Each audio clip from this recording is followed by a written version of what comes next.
on the foggy shores of what is about to be Lake Nashville, if it ever gets any more dense at this racetrack. Rick James with Liv Hayward by my side, ready for another round of the ABN Champ Car World Series from Nashville Superspeedway. Liv, welcome to an incredibly foggy iRacing Nashville. Towards the end of the season now, this is going to be, visually speaking, interesting for us, difficult for the drivers. Yeah, this is absolutely going to be a tricky race. It is a package that we've received in iRacing recently and has required a lot of tweaking from series admins to create sort of a good racing format for tonight. What it means is a lot less downforce than you would expect on the short oval kit. It's trimmed out about as much as it will go, and it means you're seeing some drivers arcing all the way in, some lifts in the corners, and tyre wear especially going to be quite a big factor in this one. Practice winding down. We've got, a minute and change to go before our 5-minute qualifying session. And then 140 laps that can go by in the blink of an eye if we run them all green, or it could take quite a long time if we decide to go with quite a few cautions. Looking at the standings, going into this 17th round, Nick Pressey leads Tucker Sawyer by 38 points in these final 4 races. Now, at a race like this, Liv, I think it's obvious. One mistake and that 38 points can become 15 before the checkered flag. Yeah, and this is sort of the story of Pressey's season so far. He's built a big margin, but the past few races have been slowly whittling that down. He's not had one of those bad results necessarily. He still has 16 top 10s out of 16 starts this season. But a strong result from Tucker Sawyer last time out, I believe, taking the Grand Slam pretty much, taking full points away from the round. And then coming here to what should be more of Christina's home turf on the ovals. It's going to be a tricky one to hold on to, and that's not even mentioning the fact that when we head over to California in a couple of weeks' time, that is a Triple Crown event. It will be double points, and so Pressey really needs to be on his A game when we make that trip over to Auto Club. So that's it for practice. And now 5 minutes for 4 laps. Now, Liv, you're going to go ahead and explain this because I think we've done this, 8 times this season, and I never get the format right. For those that don't know, like myself, apparently, do explain this qualifying format. Yeah, so it is a 4-lap session for these drivers, and it is simply the fastest lap that you can set within that window is going to be what puts your position on the grid. So no averages, nothing too complicated like that. It is simply whoever can be the fastest out on the racetrack when the time comes.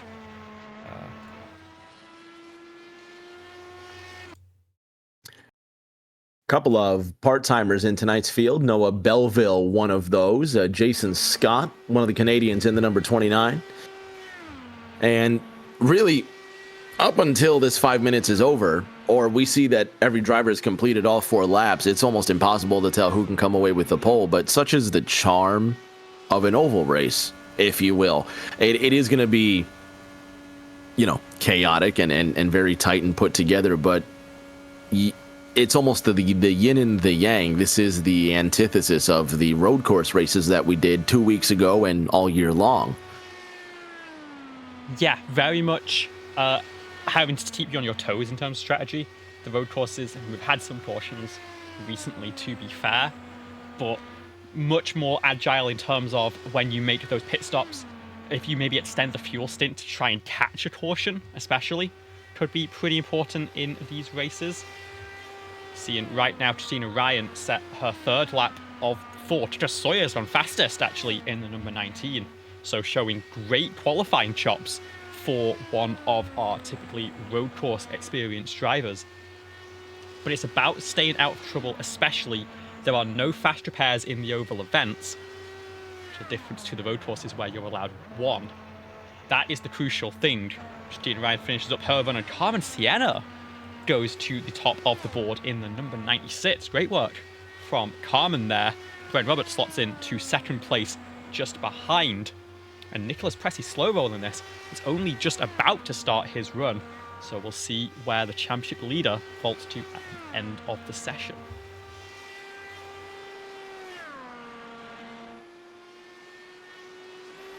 Two minutes in, 2 minutes to go, I'm sorry. 3 minutes have elapsed. Easy math.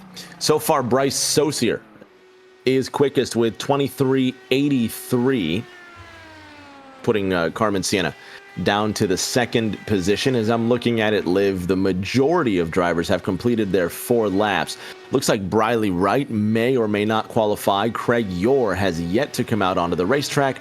Bryce Saucier only 2 laps in, and Bryce is the only one with laps on the board, not running.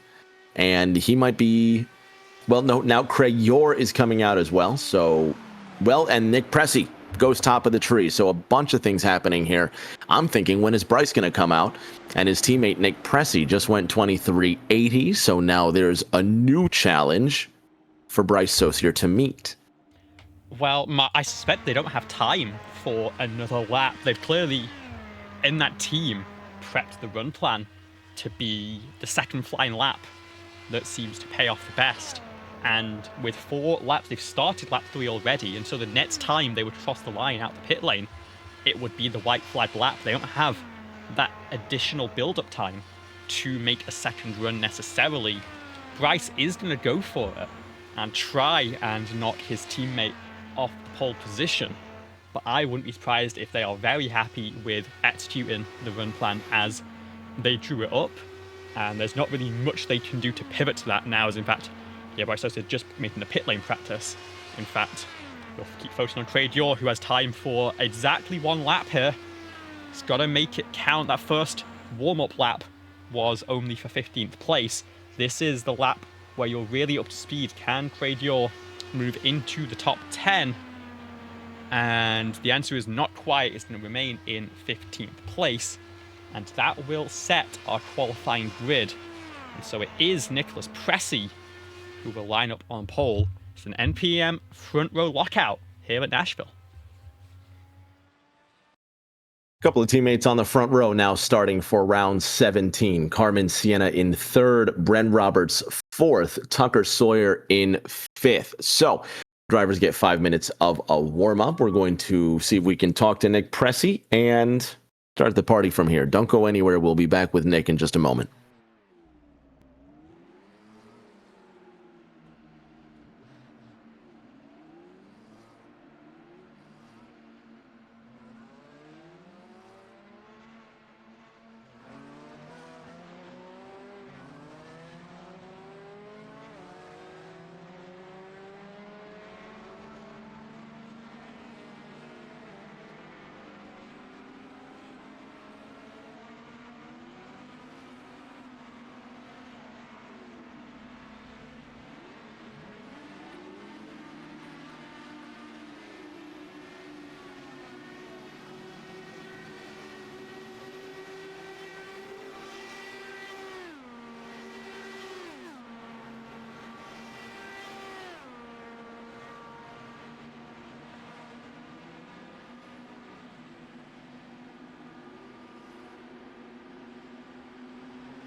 Back at Nashville with the warm-up session underway. Have a quick word with our Hole sitter Nick Pressey, Brooklyn's very own. Nick, I think I've lost count, but you might know. How many poles is it for you this season? And then just briefly fill us in on tonight's strategy.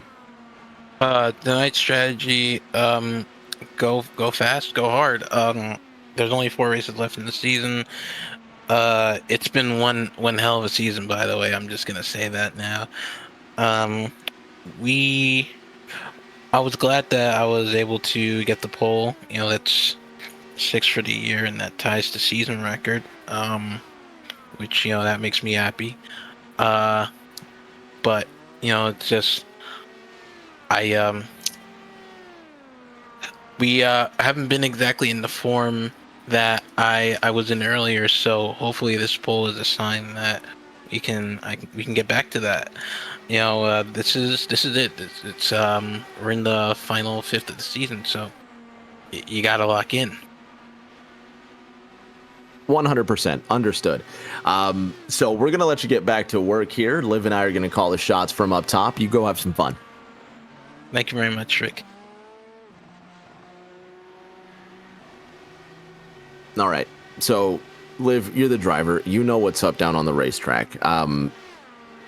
This is going to be 2-3 wide racing. It's not anything that we haven't seen before, but it's survival. I think I've said survival like 17 times this season, but I mean, it takes effort to line up here. This isn't just sitting in the iRacing rig and playing around for nothing. There's pride.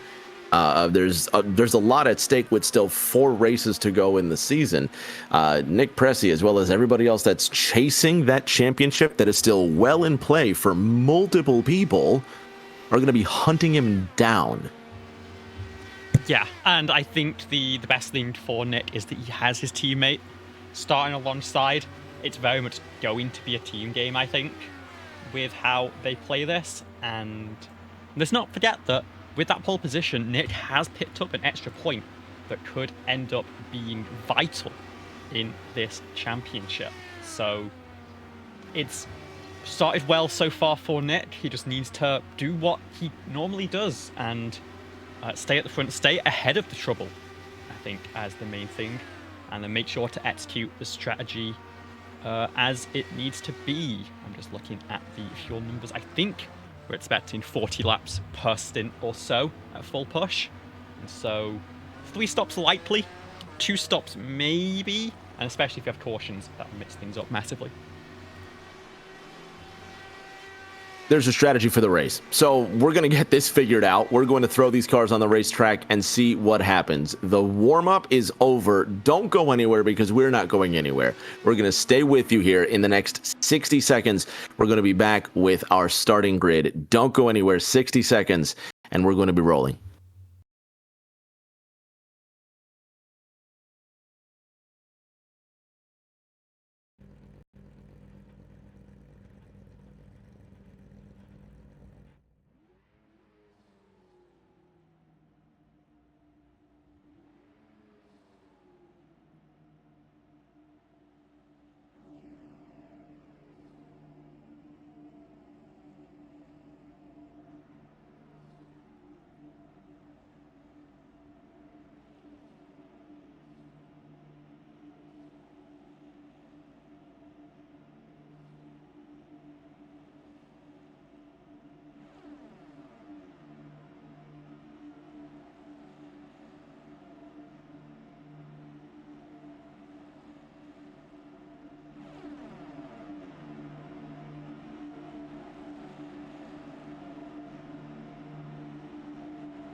half a lap to green under what is becoming a sunshiny Nashville. Liv, I might be seeing sunshine pouring through with Bryce Saucier and Nick Pressey on the front row of this race, followed by Carmen Sienna and Bren Roberts. Tucker Sawyer and Emma Kruger are going to be lining up 5th and 6th with Rudy Valentin, Mo Perry, Jason Scott, and Christina Ryan rounding out your top 10. Our part-timer Noah Belleville starting 11th with Colin McDonough, Eli Sasick, Jason Duckworth rounding out the top 14. Kentucky's very own Briley Wright and Craig Yore bringing up the rear for 140 laps of iRacing action at Nashville. The pace car is off. Pressey has control. The green flag will fly, and we are racing at iRacing's Music City.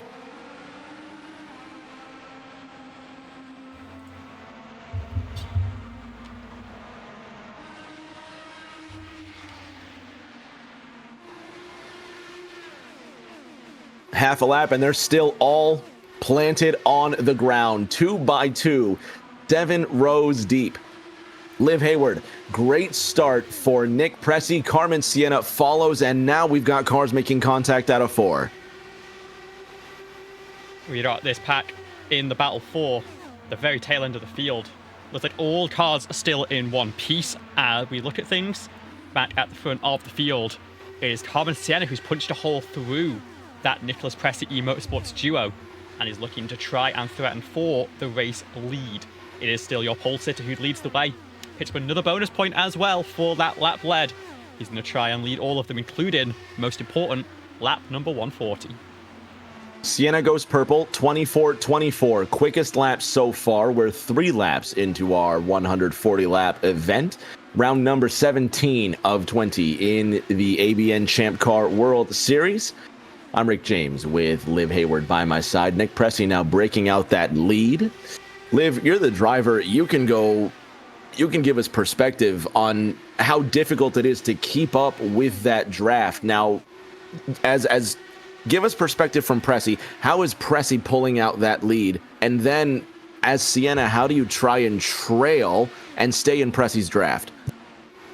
It's all about effective use of the tools. This is a track that definitely helps you with this short oval package in staying with the group, but you've still got to make sure that you adjust the tools when you're in the dirty air. It gives you less aerodynamic grip. You need to account for that, increase the weight jack or adjust the roll bars so that you have more grip in the toe, and it means that you don't have to lift in the corner and keep your foot planted, and that is what means you can use that draft to its fullest extent and stay with the race leader. Bryce Saucier has gotten around Carmen Sienna. We'll see whether the 07 looks to play rear gunner or whether he's going to go for the race lead. That is the swap, and it looks like Pressey kind of let that happen. I'm wondering if potentially they are letting the 07 punch the hole in the air, and Nicholas Pressey can do a little bit of fuel saving. But he's under attack from Carmen Sienna now. That's the risk. The leader's kind of got the cleanest air, and so he's protected from these moves. Second place on back, you can start to get swallowed up by the cars behind. Bren Roberts, one of the first couple of drivers to break that 24-second barrier. Now 23.92, the quickest lap so far. Obviously, the track gets quicker as the race goes on.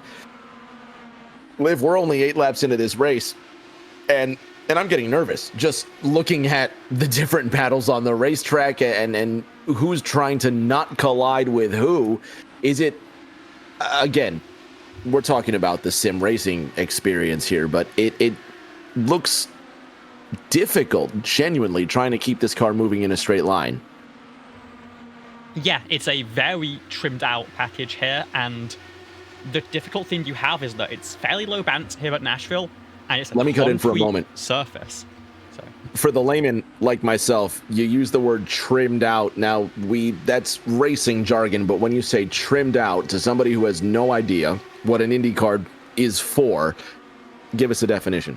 Low downforce. So the wings can be adjusted at quite significant angles.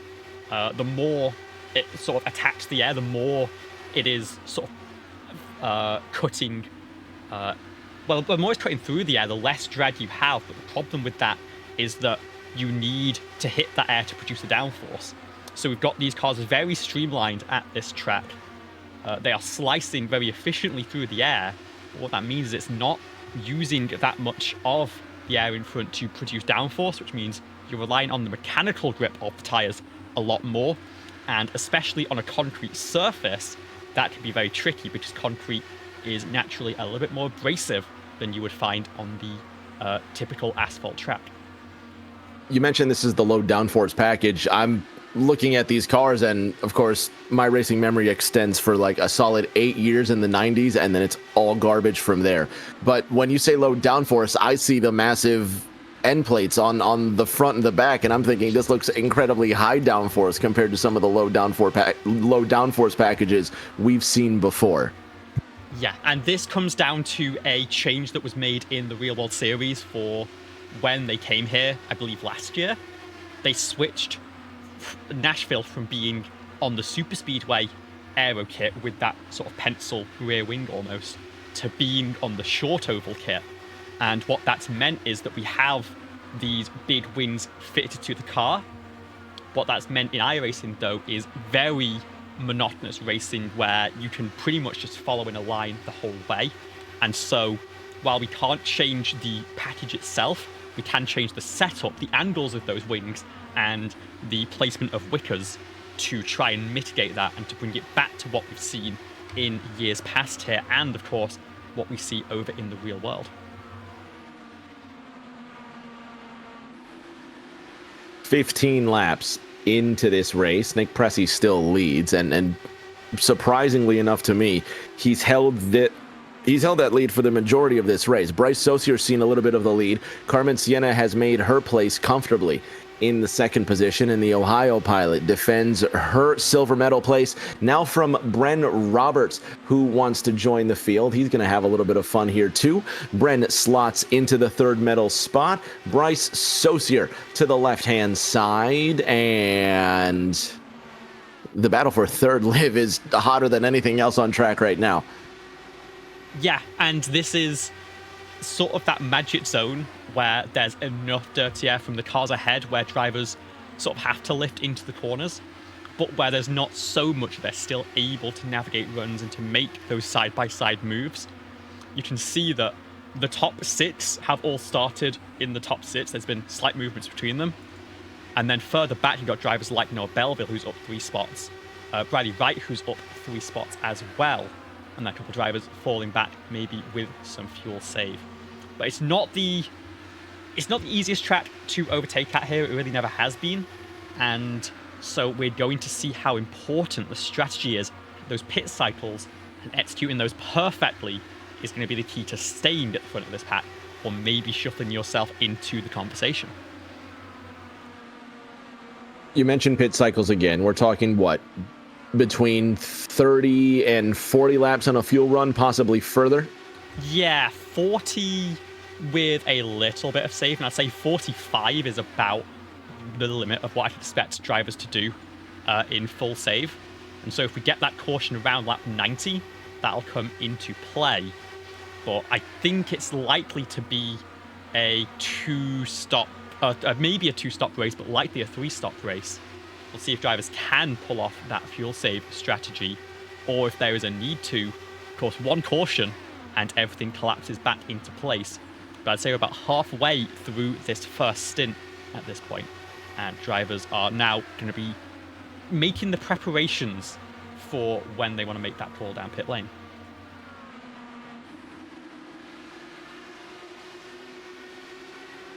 It must be incredibly frustrating being these drivers at the back of the field.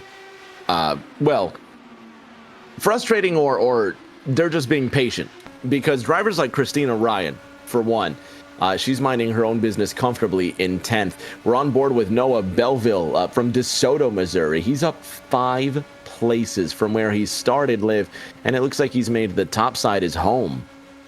Yeah, just washed up a little bit there. Is now going to be under attack from Emma Kruger.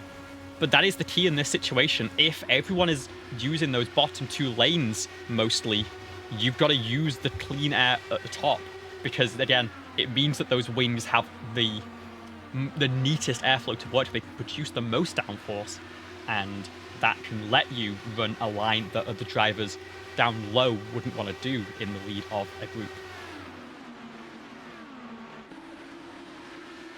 While we watch Noah Belleville tear up the high side and bring an interesting... Oh, there's a crash. Carmen Siena's gone somewhere into the stratosphere. One car is also crashing on the front straight.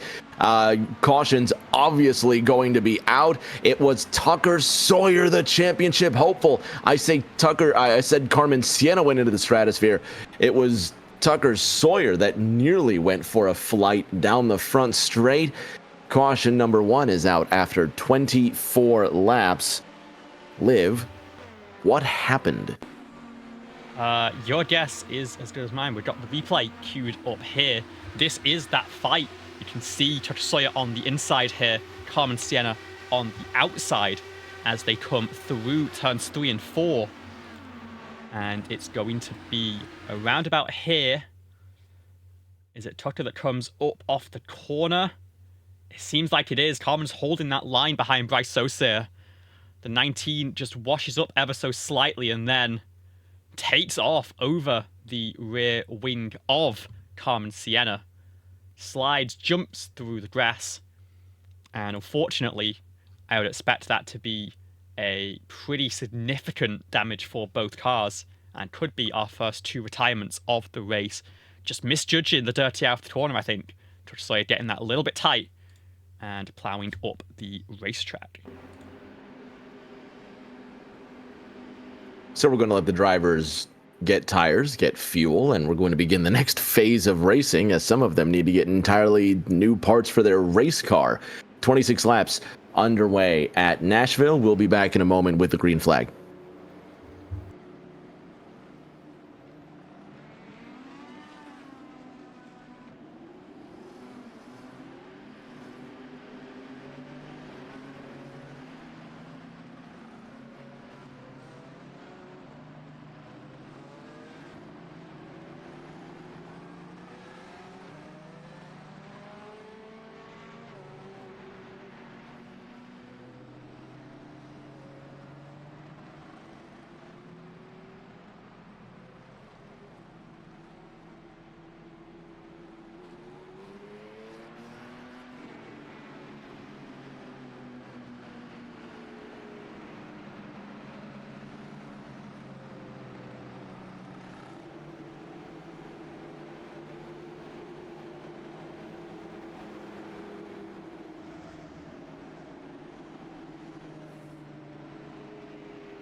.27 laps about to be complete with the green flag going to fly. Bryce Saucier in first, Nick Pressey in second, the reverse of the front row. Noah Belleville in 5th, up 6 places from where he started. Eli Sasek in 8th, up 9 places from where he started.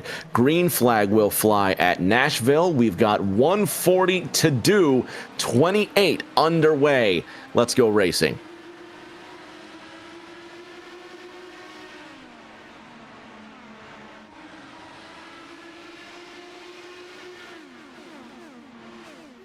Bryce Saucier out to a good jump, but Nick Pressey well close behind him. Now Noah Belleville on the offensive. Liv Hayward, we're already getting, some good action and some sparks there too.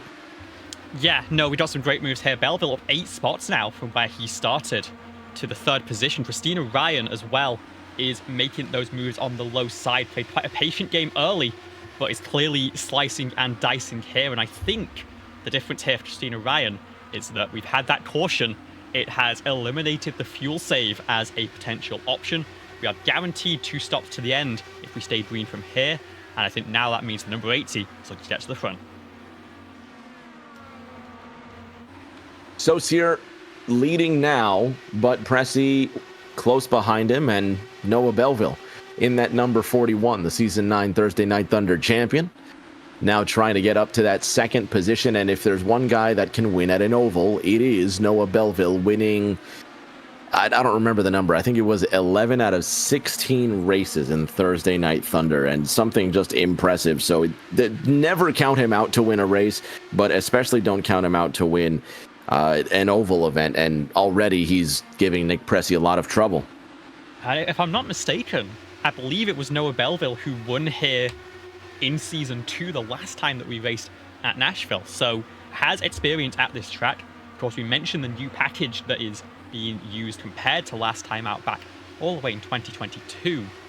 But we know Belleville is good at this sort of racing and looking to make a charge through the field. One driver I did want to mention as we continue on is Tucker Sawyer in the number 19. Has come out of the pits with just a wind change, it looks like. Maybe some lingering damage on that machine. I would be very surprised if there isn't. But for now, he is still running and on the lead lap in that lead group. Carmen Sienna went 1 lap down to take some repairs. He's hoping for a caution to wave her back onto the lead lap. Nick Pressy just put in his quickest lap, 24 seconds flat. He's now trying to bother Bryce Saucier and tell him to get out of the way. Further on back, Emma Kruger is in the 4th position, up 2 spots from where she started. Chris Ryan's now on the move. Liv almost kind of just waiting for that first stint to fizzle out, for that first expected caution, if you will. She's now on the outside of Mo Perry. Yeah, and the interesting thing here is that Kruger was sat about a second back and sort of holding this group up for a little bit. She's now closed that gap in. Christina Ryan looking to stay ahead of Mo, who is putting a good attack on the low side. As these packs reconverge, this is the perfect opportunity where I got a little bit of clean air left, make those moves, get attached to the cars ahead, and then suddenly you're leading this group as we come onto the lead trio. New fastest lap, Emma Kruger, 23.85. These circuits keep getting quicker. And you know what's hilarious, Liv, is that eventually it's going to be so fast. It's going to be, because the laps keep getting quicker, obviously we know that the track is getting more grip. So I think the cars are going to be so fast and the drivers are going to be so brave that eventually something's going to collide. Yeah, I mean, in this case, it's just a perfect storm of Emma being close enough for that slipstream, but far enough away to not really feel the dirty air. So that really helps set those purple laps as you close into a lead group. But as you mentioned, concrete surfaces pick up rubber quite significantly over the course of a stint. The longer we get, especially a green flag run, the more rubber is going to be laid down, and I think that is going to help us. It is, of course, quite a foggy day here in Nashville. We've got 92 Fahrenheit track temp, which is not particularly hot, and it's not looking to get any hotter. So we're not expecting the track to fall away from us in terms of temperature. So as it rubs in, I think we are going to see a little bit of an improvement. 39 laps underway of the scheduled 140, just over that final 100 remaining. Noah Belleville, Liv, has kind of found his home in that 3rd place slot for now. He's not really pushing the envelope, but he did make the high side his preferred line on that last stint. Sure did. I think it's a little bit different now that you're in that lead group. I mean, now has to go defensive from Emma Kruger, who wanted to move up top there. It's about being where the cars ahead aren't. When there's a lot of cars ahead of you, sometimes the very wall is the only place you can find clean air. The closer you get to the front, the more options you have, just because there's fewer cars blocking your way. And so Belleville can almost make that middle groove work a little bit better. And it's Kruger who ends up forced onto the high side if she wants to make any progress. Cars are getting closer. And with that, the anxiety gets just a bit higher. But of course, that's what you expect. That's kind of what you love about an oval race, is that you don't see this all the time. So it is a treat when you see these drivers going 2 and 3 wide. For now, they've settled down. They're single file for the most part. Mo Parry on the attack to the inside of Chris Ryan, and he will hold off for now. But now he opens up the door. Here comes Eli Sasek. Yeah, and that 54 car doesn't look particularly comfortable with the move that's made. I'd imagine there's quite heavy use of the tools to get the car a little bit looser, to get it turning more in the corner. But it's going to be a little bit less stable. I think that's what you're seeing. Sometimes the run just doesn't quite work through the corner, and he ends up losing back out to Eli. But when it works, it really does work. And you see following very closely to Christina Ryan here to try and look for a move on the exit, if it's available, maybe on that top side through turns 1 and 2. Let's shift gears and let's go to some actual real IndyCar racing from the sim here. Tell me your thoughts on Andretti Global's latest signing. I might make some memories here. I think it ultimately is a downgrade. It's a good move on the ovals maybe, but also how much of that oval success was from the Penske team and their sort of focus around that style of racing. I think they were kind of forced into it with a decision that Herta made, and it's an interesting one for sure. It's not the move you'd expect a driver of his caliber to go for.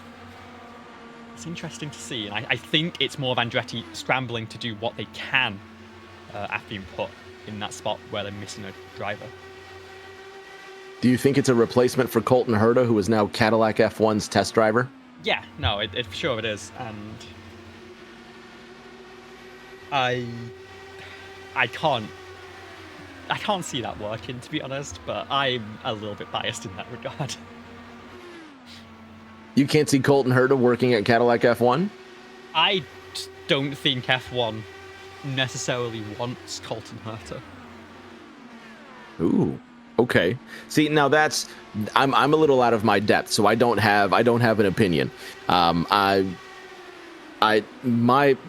again, I harken back to my childhood F1 because nostalgia is a hell of a drug. But my Formula One was growing up as a Michael Schumacher and a Ferrari fan, and from there, I didn't really have a favorite anymore after he retired. I guess I kind of liked Mark Webber a little bit. And then from there, I really don't have a dog in the fight. Although I will say this, there is going to be something interesting to see what another American entry in Formula One does, because historically speaking, American entries have not done very well. Enter Haas, and they've done extremely well in terms of longevity in the sport. And now we talk about Haas as a regular Formula One team like we would, obviously not as long as a Williams, obviously not as long as a Ferrari, or even Alpine that was Renault. But and actually I don't even know about that one. But Haas has been in Formula One for a very long time. I hope Cadillac does the same, but I genuinely hope that it's for the sake of being serious and not just a money grab. And I know that's the cynical fan in me talking, but genuinely, I hope Cadillac and General Motors, I hope they're in Formula One to stay, because who knows what this could be if General Motors is ready to become a grand engine supplier in Formula One. Am I making sense, or am I being too whimsical, too far-fetched? I think that makes sense, and I think the crucial thing is that it was the biggest fight to just be allowed to bring an 11th entry onto the grid, and just it's more slices of the pie, and a lot of the existing teams were quite against that, and so it took a lot of resources, a lot of money really to fight through that initial pushback and to get the team approved. I don't think you go through all that effort just to stick around for 2 or 3 seasons. I think they're planning to be here for at least a decade minimum, but I'd assume they're hoping to be around for a lot longer. Now, here's my question here, because I've done absolutely no research and read just headlines about this, as one does. Who's going to be supplying their engines? I actually don't know. You know what? To the internet. I shall Google this and we'll get an answer. Liv, do entertain us about this race that we haven't spoken about, because I haven't shut up about things that don't matter. Noah Belleville is making a pass. Yeah, and it is this battle Emma Crude is sort of working on getting into that top 3. Mo Perry, even late in the stint, is starting to make a charge now. The question just becomes, when do drivers opt for these pit stops? Because with the strategy being a little bit more condensed by that first early pit stop caution cycle, it means that you have a little bit more room to work with to make that call down to pit lane. So the window is going to open in maybe 5 laps time, and it's going to stay open for about 10 laps. And if you are willing to risk going a lap down if the caution comes out and taking that wave around, as Mo Perry tags the wall there off turn 4, a little bit too aggressive through the dirty air. But if you are willing to risk falling a lap down if the caution flies, if it stays green, you can very easily undercut your way to the front of the field, because these drivers are running a couple of tenths slower now than they were on fresh tyres. According to the internet, well, actually, according to Formula One's website, General Motors performance power units have been approved as an F1 power unit supplier. Starting in 2029, Cadillac will be powering themselves. Okay. Before that, they're going to use Ferrari. So it's going to be Cadillac Ferrari for a few years. And then the plan is in 2029, it will be Cadillac GM. And I don't know what they're going to call the engine. I don't know if it's Cadillac. Shoot, it could be Cadillac Chevrolet, Cadillac Buick for all I know. Can you imagine? Cadillac Buick? Cadillac GM. I think it'll be Cadillac GM, or maybe just Cadillac. I'm not sure. I imagine they'd go for just the name. I just meant to show Cadillac, because some of the other entries like Mercedes, Ferrari, I believe Alpine, when they made their engine still, just had it as a single brand. Could be wrong, but having that sort of, not having that hyphen in the middle of the constructor name, and to show that you are serving your own engines, I think provides a little bit more sort of spectacle than having a second brand shoehorned in there. I agree. Because just Ferrari, we know, well, and obviously it's a legendary brand, but Ferrari is just Ferrari. It is the racing team, same as it was Mercedes. And technically, it's not, what is it? Is it AMG Mercedes or something like that? Because obviously AMG is the racing division, but we know that is Mercedes, flat out. The same as it was, and Renault did power themselves. Renault didn't buy any engines, did they? They powered themselves all throughout their existence? Yes, but now they are being supplied by, I believe, I'm not sure. It might be Red Bull powertrains. Again, to the internet, we shall figure this out. But no, I agree with you that for Cadillac, and I'll tell you what, this is going to be interesting as well. For Cadillac, there will be Cadillac Ferrari for the first 3 years. If these General Motor engines prove to be good, what's to stop the other American entry from being Haas GM or possibly Haas Cadillac? Imagine, and now this is my imagination taking off. Imagine in 2030, Williams Cadillac. I mean, it's possible they're running out of engine suppliers, and so anyone who goes for it, I think, they're willing to put up the money. And I'll tell you, that's the kind of resources that it takes. Maybe it takes a company with the resources of General Motors to say, yes, we will be producing new engines for Formula One. We do have a pit stop cycle kicking off here, Christina. Last lap. Goodness.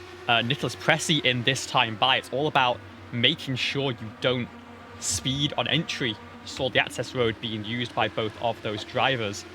These drivers who have been out trailing the pack a little bit longer are able to extend if they want to, But we saw Christina, who again has been sitting back a fair bit in that slipstream, was the first one in, so wanted that undercut. I think Bryce Sosa fading towards pit lane now. That releases Eli Sasek, Rudy Valentin, and Bryce Sosa to the front of the field. And again, anyone who pits here is one lap down. So if the caution comes out during the pit cycle, they'll have to take that wave around. And anyone who stayed out until the caution will be cycled up through the field. Don't ever let me get on another tangent about Formula One again, because I'll probably go to the end of the race if you let me. I did Google it, and it led me to the Wikipedia article for the Alpine Formula One team. They are indeed Renault powered, so now I'm trying to figure out who else Renault powers. Not to get on another Formula One tangent as well, but something that shocked me and was a bit not shocked, but was a bit comical, is that I remembered Flavio Briatore is the team one of the team principals at Alpine. That is correct. That's fantastic. Anyway, back to the race so I don't sidetrack us again. Eli Sasek had a spin coming out of the pits. It was nearly collided with by about 4 other drivers, and luckily, it looks like, Liv, he's okay. He's okay, and it did not bring out a caution, which is the most crucial thing, because it being mid-cycle, that would have trapped drivers like Nicholas Pressey, like Christina Ryan, a lap down. In the end, Tucker Sawyer is the driver who has extended the furthest, but is now in pit lane. And as we approach the halfway point of this race, everyone cycles back onto the lead lap through that cycle. Craig Yore actually is the last driver to click onto the lead lap. We had Bradley Wright with a disconnect, looks like retired from the race as well. Carmen Sienna was not able to recover from that damage in the first caution. All 14 other drivers, including Tucker Sawyer, who we mentioned was involved in that caution, nearly went skywards in that first caution, has cycled out the pit lane and is currently running about 7th place. I mean, 5th place even, I should say. This championship is I believe that it's going to come down to at least the last 2 races, because anything like this can change in the blink of an eye. Now, Nick Pressey is in 2nd, but Tucker Sawyer is doing everything he needs to do by staying in that 5th position. We still have half this race remaining. Anything is absolutely possible. Yeah, and through that undercut, remember, Christina Ryan stopped first of anyone. She cycled through to the lead. Nicholas Pressey responded the next lap, and he is in 2nd place. But they are at a slight tyre disadvantage, slight fuel disadvantage to the rest of the field now. So now on the back 9 of this race, Rudy Valentin went green. He's up 4 places from where he started. Amazing that Valentin can be almost outside the top 5, but there's a big advantage there. Nick Pressey's in 2nd. Christina Ryan is in 1st, but Christina Ryan pitted on lap 63. Rudy Valentin pitted on lap 67. Tucker Sawyer, Noah Belleville, lap 68. And they're looking to go one more stop to the finish. Yeah, and everyone, to be clear, can make it on one more stop from here. The question is just what resources they have to work with right now. So the tyre life that they're going to have for the rest of the stint, the cars behind are going to have that little bit more grip the whole way until the next set of pit stops. And also, drivers who pit early will be the first ones to run out of fuel and be forced back down pit lane, as we nearly had contact there between Tucker Sawyer and Bryce Sosa. And that's the one thing that Sawyer cannot afford to have happen, is risk even more damage to that car in a potential DNF. It's already gotten away with one once. Let's not forget that could have been championship over for the number 19 if he'd been forced to retire with that contact from Carmen Sienna. But as things stand, he still needs to be in the fight. He needs to stay as close as possible and then use the final road course at Portland to try and make another lunge towards Nicholas Pressey. Assuming he survives this, which is going to be a tall order for anybody that's still just trying to race out here. I mean, they're just so close to each other. Noah Belleville on the outside of Bryce Sosa. trying to get that 4th position. Christina Ryan just a sneeze ahead of Nicholas Pressey, even all the way back down to 10th. Jason Duckworth is battling with Colin McDonough. Yeah, and so we've stretched. Go ahead, go on. I would say we've got a top 8 all under a blanket here. Then you've got McDonough, Duckworth, and Kruger, who all had suboptimal pit cycles. They've fallen off the lead group by a few seconds. And so this is where this top 8 can work together, try and make it a battle between themselves, and then use that final cycle to decide who gets to lead the way towards the checkup.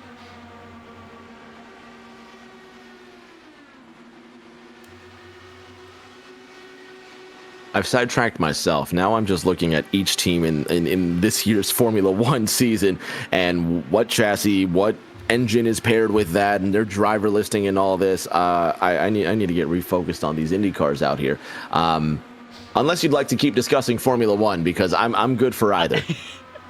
I think we ought to talk about this championship battle, because once again, Christina Ryan is one of the 2 drivers still within striking distance of Nicholas Pressey. She's only 46 points away as we came into tonight. She's now led some laps. She would gain 10 points if Pressey finished 2nd behind her. And if there's a bad pit stop from Pressey, for example, and he falls further down the pack, it just increases the gain that she would make. So one other thing about this point system, it is very top heavy. There's a massive gap between 1st and 2nd, quite a big gap between 2nd and 3rd. And so a couple of big results for the number 80 could propel her right back into this championship fight. And there's Noah Belleville looking for 2nd place, maybe looking for the lead. The ideal for Christina here is to bring Belleville ahead of Pressey, but keep him at bay, because there's a 15-point difference between their finishing positions. Noah Belleville here for the win and nothing else. It's not a championship run for him, so Belleville's got nothing to lose. That's not to say that he's a dangerous driver, but certainly when you know that your competition has nothing to lose, it almost forces you to give more space, which Christina Ryan is doing nothing. And she's not obligated to give him any space, as is her right. So these two are going to continue picking at each other, and I think that gap between the two is going to close up quite quick. Yeah, and I think you've got to think about rhythm in a situation like this. If you are a driver like Christina, you're not the sort that runs for the top 5. You're always on the attack, going for that race win, whether it's by strategy or on the racetrack. There's no mode where you can drive at sort of more cautiously because of another driver. And I think trying to do so would just end up sort of putting you off rhythm.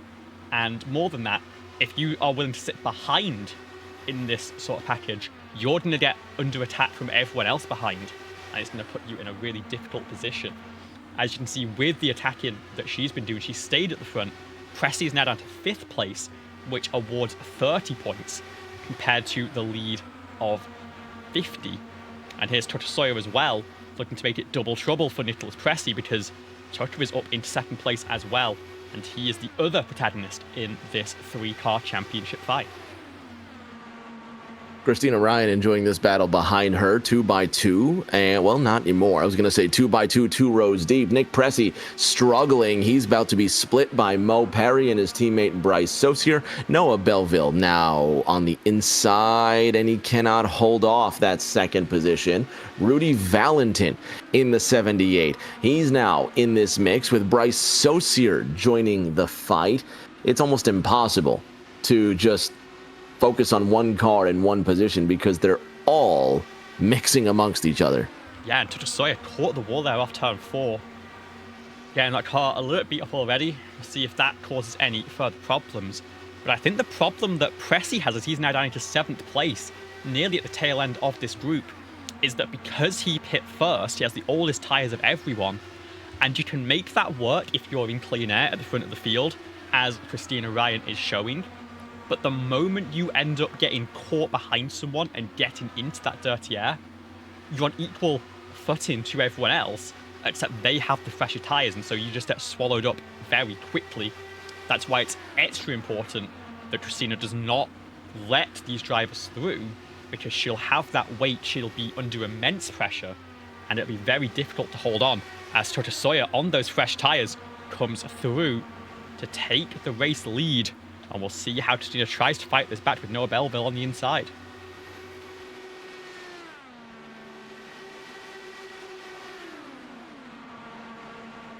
Watching this battle here, just expecting these cars to come together and one of them to go flying. I genuinely hope it doesn't happen, but it doesn't surprise you when it happens at an oval race, does it? No. And the threat is now for Christina, because she's fallen down to second, was in third place for a second. No, she's gone to the inside. She knows she can't concede and fall down to third or fourth, because then she's where Pressy is and loses all the additional spots.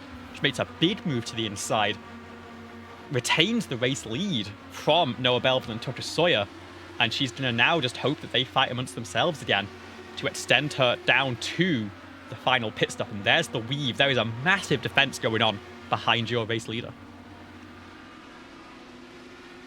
Again, this is where it starts to get dicey.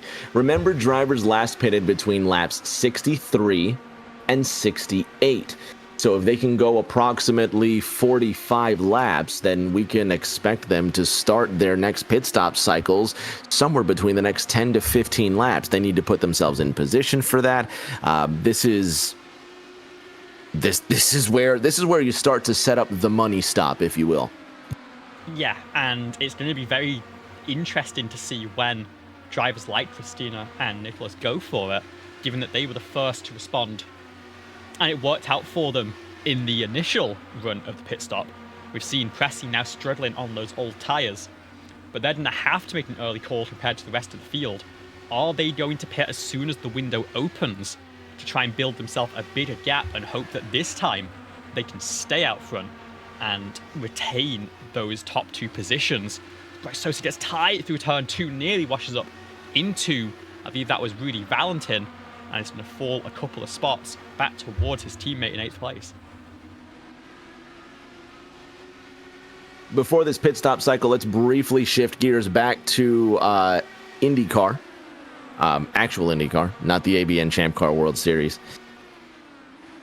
How many more wins and championships will it take to bring Alex Palou into the greatest of all-time conversation, or is he already in the GOAT debate? I don't know enough about the long-term history of the sport to necessarily know about the GOAT debate. We've got some really impressive drivers, and there's also the question of how you weigh championships versus 500 wins. But he's definitely in that Hall of Fame conversation immediately, and maybe even in a top 10, top 5 list, just based on his dominance the past couple of years, and finally getting that 500 win checked off. I think that was the last big thing to really have him in that upper echelon. He's proven he can do it there, and I think now there's just a question of how much longer can he sustain this. 4 championships. He's won the last 3, and like you said, he finally got the Indianapolis 500. I did make a power rankings of the Champ Car drivers last week because Pressy convinced me it was a good idea. And right now, I have you let Violet Nick Zero at the Pressy top. convince you of a good idea? Yeah, I think so. I have Christina Ryan second, but what I said was that if she can take this year's championship, I think that very much puts her in the conversation for being the best Champ Car driver that we've seen in our 7 seasons. It's Truder in third for me, Pressy in fourth, and then Carmen Sienna in 5th place. But I was struggling when making those decisions because you have all those questions about longevity versus peak performance, and drivers who are dominant on one particular style of racetrack versus drivers who maybe don't quite have that same statistical peak but are much more all-round performers. And drivers who are just grind out top 5s like we see from Nicholas Pressy all season long. It's difficult to balance those things, but it's always a fun conversation to have. And Christina's in. There I might have 40 laps to there go. She is. Yep. Christina Ryan makes the call that now is the time, and she pits from the race lead.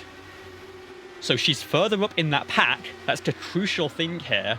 She's got to nail this pit stop and She's got to hope that these drivers start to fight behind her. Belleville currently has a bit of an advantage here. Tucker Sawyer hoping that he can slingshot around and lead this group. And I would expect Nicholas Pressey to be down on pit lane very shortly because he's in a similar fuel situation to the number 80. Jason Duckworth, Bren Roberts peel down, it looks like.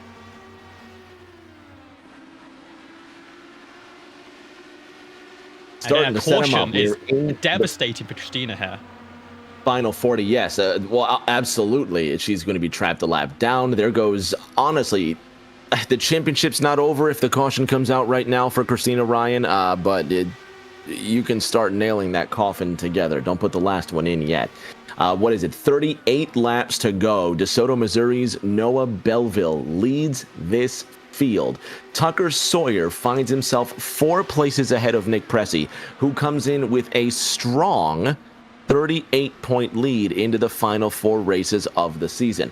Tucker Sawyer said, "Oh yeah? How strong?" Let's find out what that 38 points will be by the end of this one. Now, 1st through 6th, Liv, they're within 0.3 of each other. Yeah, this is very intense racing, and the crucial thing is that they're staying 2x2. They're staying fairly organized, and they're letting Belleville lead the way right now. Sawyer's now getting alongside to complicate things, but it's about their delta to what times Christina is running. Christina was 0.2 of a lap slower than this group last time by, so the undercut maybe not paying off, as we see Bryce Sosa peel down pit lane. Jason Scott gets caught speeding, it looks like, on the way in.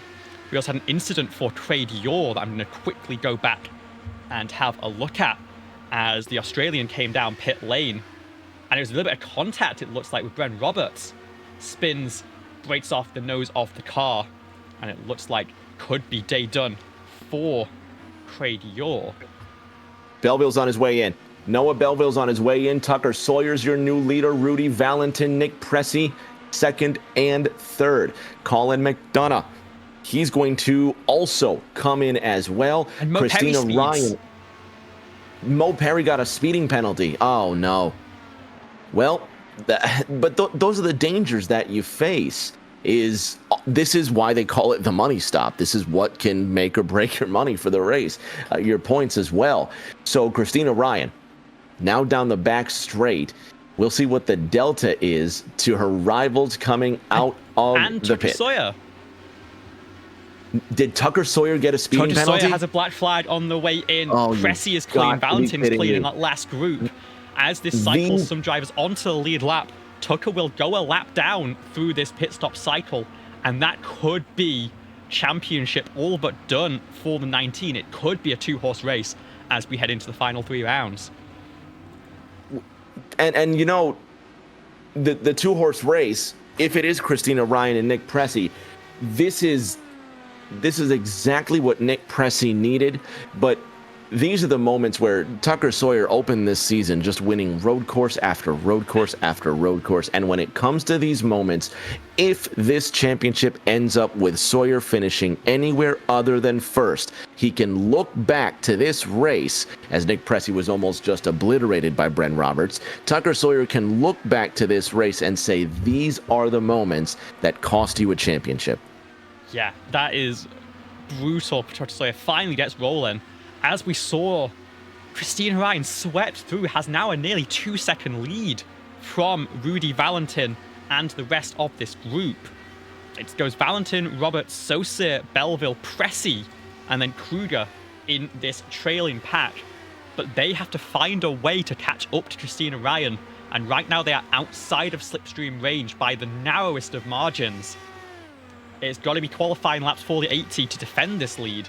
But as things stand, she has a breakaway in front of the field with another fantastic early pit stop. Kruger went purple, 23.76. The track just gets quicker. Special mention Rudy Valentin, by the way, because this is the 2nd consecutive pit cycle where he's just come out and gained so much. Rudy Valentin, He's up 5 places from where he started, but in that first cycle, once they got racing again, you thought, look at him in the top 3. Where did he come from? Now he's in the top 2. Granted, he is just trimming that time down to Christina Ryan. A $1:40 is all that sits between them, and a new fastest lap, 23:70. Missouri's very own Noah Belleville. And so that is the hope of a breakaway for Christina falling away. It was always going to be tough to hold on to it when they were that close to getting back into slipstream range. Now the question becomes, what do you do when contact is made in maybe 5-10 laps time? Once that group catches up to your rear diffuser, how do you defend for the last 20 laps to hold on to what could be a crucial race victory? Again, Nicholas Pressey currently outside the top 5, though still in this lead group. Christina trails by nearly 50 points. She needs all the advantage she can find out of this race. How do you manage this? I'm not really sure where Christina can defend a group of 5 cars like this.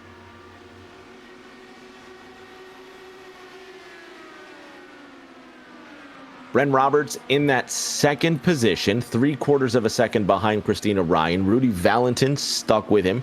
Bryce Saucier pulling along Noah Belleville and Nick Pressey. The top 6 separated by 0.6, and Bren Roberts.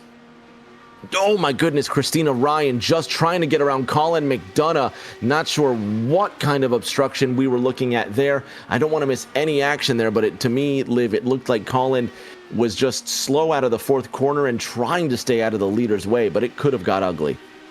Yeah, it's always so hard with the communication with the leaders. You see, stuck 3 wide there. Pressey's trying to take advantage of that situation. McDonough has been shuffled out of this group now, and Tragior as well, slow on the low side. Tricky with lap cars, and this is what you get when you have multiple green flag cycles. That field spread starts to catch up to the field, and it's a lot easier to lose a lap on pace. And as we get into the end of this one, the track in front of the leaders is now clear, but we could have very nearly had an incident with a lapped car be a huge deciding factor in this race.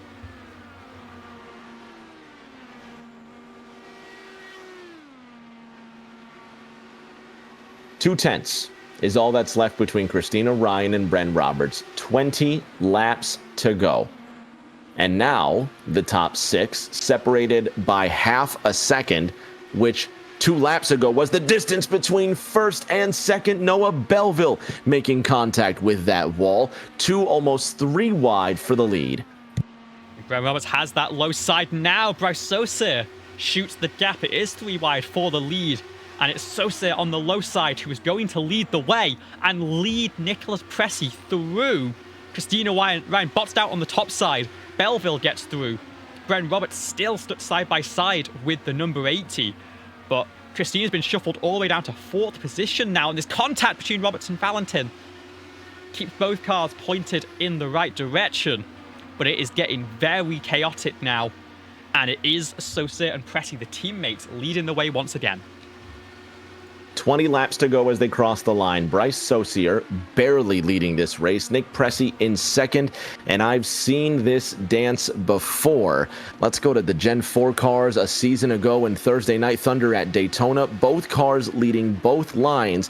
Teammates then, teammates now. Is Nick Pressey going to play defense for Bryce Saucier as Christina Ryan starts to trouble Noah Belleville for 3rd? What kind of gamesmanship do you expect? I'm really not sure. I know that there's a lot of focus on teamwork between these drivers in getting themselves to the front. The question is, what sort of team orders do we have when one driver is deep in a championship fight and could really use those 10 extra points? Is Bryce Saucier going to give an opportunity here for Nicholas Pressey to win the race? Because Noah Belleville is trying to make a move around the outside and could end up splitting up this duo if he gets his way. Well, and eventually push will come to shove. Noah Belleville, we have seen in that first stint, was excellent at making the high side his preferred line. Will he get that room now? there's still plenty of time. There's 17 laps to go, and Noah Belleville doesn't need to force the issue for now, but Nick Pressey is not unaware of the fact that Noah Belleville will get more aggressive and eventually try to make that move.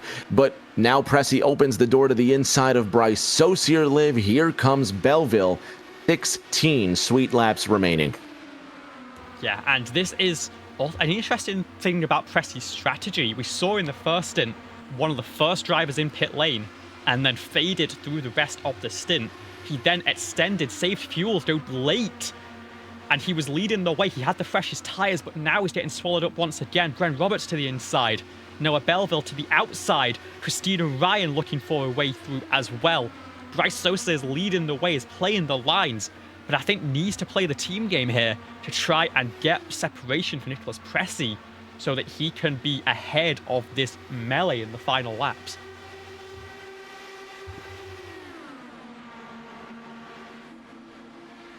So who do you got? If you haven't placed your bets, you better place them now. We're going to have 13 to go next time by, 14 to go this time by, because I can't do math. All right, let's play the role of driver here again, Liv. When do you decide to make that move? Put yourself in the second position. White flag is coming out. Do you make the move in turn 1, turn 3? What's the plan? I don't think you have a choice. I think you're attacking as much as possible in this situation, hoping a door gets left open as Noah Belleville tries to take the low side there on Brent Roberts. If you are not on the attack the whole way to the end, you're going to get swallowed up. Pressey's back down to 4th place here, is now getting overtaken potentially by Christina Ryan for that position. It's a little bit of a nudge between the two of them. Noah Belleville now getting brought back into this fight. You can't afford to wait around, and I think this is the problem. Pressey sat behind Bryce Sosa, and they needed to shuffle the championship car to the front. Now Bryce is in a fight with Brent Roberts for the race lead as Roberts cycled through on the outside groove. You can't afford to be patient here. You've got to make the move immediately when you see the chance. 11 to go next time by. Brent Roberts barely holding on to this lead. Bryce Saucier's in that second position. Noah Belleville still being calm in that third position. Nick Pressey now on the attack, tries to get right up to the back end of Noah Belleville, almost runs into the back of him, which could have destroyed his championship hopes. And it could have thrown a lifeline to Tucker Sawyer. Noah Belleville now up the inside. It is 10 to go, Liv. Yeah, and this is a crucial phase. It's about whether either Pressey or Ryan can slice through this group to get onto the podium positions. If they stay where they are, then it's kind of a nothing for the championship fight. Even Tucker Sawyer is throwing a bit of a lifeline. They don't maximize their positions here. But if Christina Ryan can get through, she is going to have a huge advantage. If Pressey can get through and stand on that podium alone, he might just have one hand on the trophy. 8 to go this time by. Bryce Saucier, Brent Roberts separated by a couple tenths of a second. 2 by 2, a couple of rows deep, and a blink from Noah Belleville on the outside. Yeah, that's never a good thing to race behind. It cuts off the dirty air and the draft. It's just so distracting. And it's Christina Ryan who's behind that car right now. 7 to go when they cross the line. Liv Saucier has a 0.2 of a second lead, but that's not good. Look at the car stack up behind him. Yeah, a little bit of netcode contact between Pressey and Ryan there. Both drivers hold on to it. But that could have been a pivotal moment that drops them both back behind Belleville and Roberts. They're stuck in that third row, and there's just not really a gap for them to go for this late in the race. Grip at an all-time high as the track gets cooler. Liv, 6 to go. Look at Christina Ryan to the left-hand side. Bryce Saucier still leads 3 wide into 1. And almost hip-checked Belleville out of the way. Decides she is going to take that opportunity to go 3 wide. Nearly contact with Brent Roberts. This is sketchy stuff, but she knows she needs a big result here to have any chance in the championship. I can't believe they haven't crashed yet. Bryce Saucier driving out of the mirrors right now. Look at this. 2-3 wide down the front straight. 5 laps to go at Nashville, and they're still in one piece. Yeah, and they've got to be careful to the caution now, I believe, would end the race outright. They've got to make sure that they keep it green to the checkered flag. Brent Roberts with a big move to the inside. They're 3 wide for second place again. And it's Noah Belleville who tucked back through. 3 to go next time by. You think Noah Belleville doesn't know this race is going to end with that caution? Look at him on the outside. Saucier still on the defense.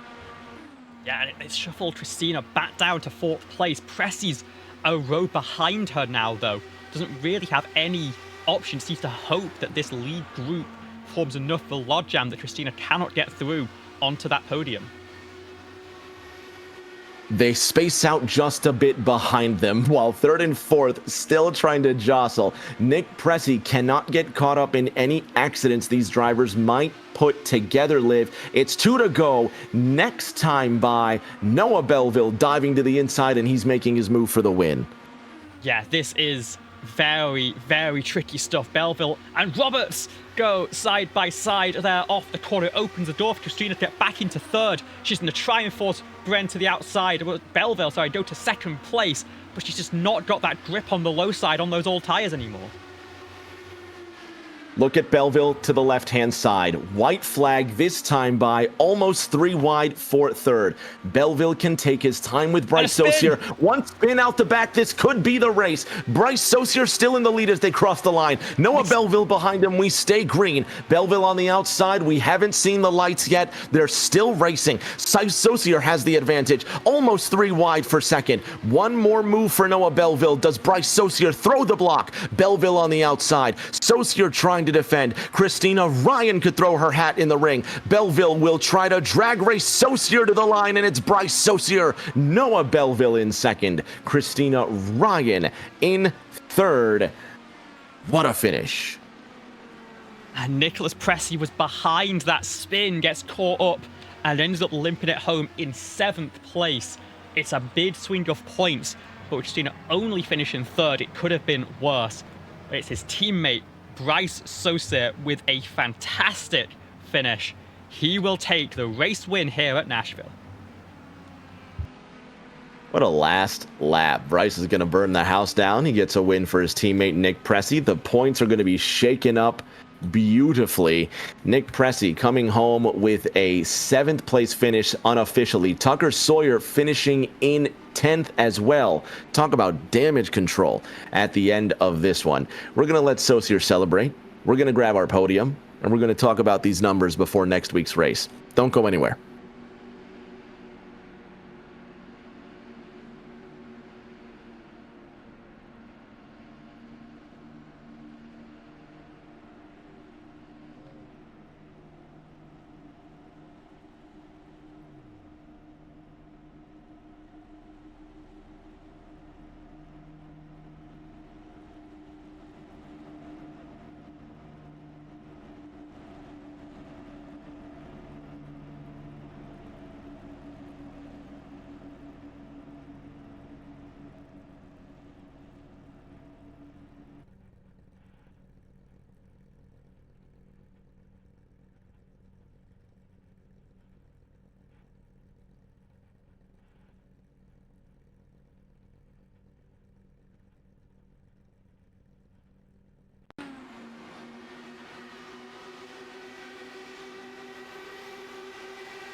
Back at Nashville with our top three after a thrilling last lap finish. Let's talk to the man, Bryce Saucier, who crossed the line in first. Bryce, 2 wins in 4 races, according to the numbers here. How did you how'd you keep anybody away from you? I'm so impressed that nobody was able to get alongside you for a long time and challenge for the win. We just try to give draft to the lane that had less momentum and try to keep them side by side. And then the bottom was shorter, but they would get the dirty air. Try to get dirty air on the bottom lane to keep everyone side by side and fighting, so they couldn't really line up and get a good run on me. To just try to keep them away and keep myself on my own island a little bit away from the pack and the chaos. So now with the updated points here, you find yourself looking 4th right now. Granted, 194 points off the lead. I don't think the championship is that much within sight, but still, it says a lot about your efforts. Congratulations on that win. Yeah, thank you very much. Yeah, just, I guess after really the 3rd distance, you kind of figure out, well, we're probably not winning the championship this year. And I decided, well, I'm going to try to go for, it was clearly the 3 championship favorites, so I'm kind of just going for best of the rest right now. Understandable. Congratulations on that win, and we'll see you in a week. Liv, you've got our silver medalist, Noah Belleville. I sure do, Noah. Back when I made my Champ Card debut back in Season 2, it was at this track, and you took home the race win. This time, from row 6 on the grid, you came oh so close to the back-to-back. You couldn't quite get it done. What do you think you needed to do in that last stint to try and get around Bryce Saucier for that win? Yeah, honestly, I just needed the gap behind me, funny enough, because Bryce was doing a really good job of blocking the bottom, so you were going to have to make the move around the top. But in order to get a run big enough to make that happen, you had to back up, and if you did, you just got put side by side, so you didn't really have enough room to work. And I mean, that was that was crazy. I was clearing myself, not even knowing if I was clear, but that was pretty intense racing, and if we just had a little space to work, we could have easily built a run on Bryce. But I mean, it's last 10 laps, everybody's going, so it is what it is. That's now back-to-back races I've been right behind Bryce crossing the line. So I need to be in front of him. I'm so close. I keep getting so close. Here's one tough cookie. We got 3 more chances this season. We hope to see you back to form. Anything you want to say to the fans at home before we head out this week? Now would be the time.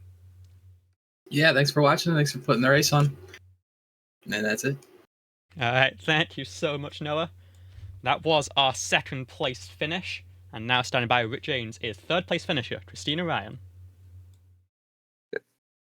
Christina Ryan, we saw you minding your own business, biding your time throughout the entire race with amazing pit strategy. At the end of the race, you had a shot to win it all. Genuinely, Chris, this season has been very fruitful so far, and with 3 races to go, you now find yourself the closest driver to Nick Pressey. 32 points off the mark. You've cut 6 more into Nick's lead, heading into the final 3 rounds of the season. Great race, but the focus surely has to be on the championship now. I mean, I guess so, but to be honest, I'm buzzing after that race. It was so much fun. Everything you do as a race car driver is just praying that you get an opportunity like that to race white knuckle for 30 plus laps with some of the best drivers on the service. And of course, they kind of wiped out coming to the line behind us, so that's unfortunate. But for the group of us up there that made it to the end, that's the most fun I've had all season. I've never been happier to finish 3rd in my life. I think it was a blast. And yeah, the championship is one thing, but I already have a championship in this league. I feel like I don't have anything to prove, so I come out here and try to have fun, and that's what we did today. And yeah, I mean, obviously, you can't not think about it, but it's still in the back of the mind. Portland, Auto Club, Chicagoland. 3 races to go. Hopefully, we get to talk to you in those remaining 3. Congratulations on 3rd. Yeah, thanks, and big shout out to everybody cheering on for me this every week. And thanks for you guys for putting it on. It was fun to listen to. Liv, that's going to do it for tonight's festivities. These ovals do not disappoint. Just they don't. And 2 out of the last 3 races happen to be ovals. So it's going to be a thrill with the racing that we're going to have in the coming weeks. What a season it's been. Yeah, no, it's been a fantastic show. To still have a 3-car championship fight, and Totosoy is not as far behind as you would think, especially with that double points round over at Fontana coming through. I think it is still anyone's game. Before we head out, let's have one final look at those race results as well. It was Bryce Sosa from the front row who took home the race win, with Belleville and Ryan hard charges behind, finishing 2nd and 3rd. Then it was Bren Roberts, Emma Kruger, last cars in that lead group. Jason Duckworth overtook Nicholas Pressey after that incident coming to the white with Rudy Valentin behind. Colin McDonough, Tucker Sawyer, Eli Sassett all 1 lap down. Jason Scott and Mo Perry also caught up on pit road. And then Craig York, Riley Wright and Carmen Sienna, your retirements from tonight's race. That's going to do it for us. 140 laps in the books and 3 more races to enjoy of this sensational season. It feels strange to think we started this all the way back in February and the horizon is closer than we think. But we still have 3 amazing races and we know you're going to be there to enjoy them with us. Portland, Auto Club, and Chicagoland remain. And until that next race, for Liv Hayward, everybody please stay safe, take care of each other. We'll see you all around the corner.